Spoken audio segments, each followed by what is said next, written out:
ఒక్కసారి ఈ ఆలయాన్ని చూడండి. చుట్టూ పల్లెటూరు, పచ్చటి పొలాల మధ్య ఇలా నిటారుగా నిలబడిన 11 అంతస్తుల గోపురాన్ని చూస్తే ఎవ్వరైనా ఆశ్చర్యపోవాల్సిందే. నిజంగా మన ఆంధ్రప్రదేశ్ లో ఇంత అద్భుతమైన ఆలయం ఉందని మీలో చాలా మందికి తెలియదు. ఆలయ గోపురాలు మొత్తం రామాయణం, మహాభారతం, భాగవతం దృశ్యాలనన్నీ మన కళ్ళకు కట్టినట్టుగా చూపిస్తాయి.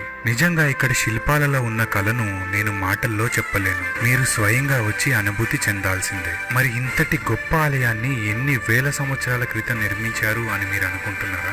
నేను అలాగే అనుకున్నాను. కానీ దీనిని ఏ రాజులు కాదు, 2 అన్నదమ్ములు నిర్మించారని, అది కూడా మన స్వాతంత్రం వచ్చాక అని తెలుసుకొని ఆశ్చర్యపోయాను. ఇక్కడ 2 ప్రధాన గోపురాలు ఉన్నాయి.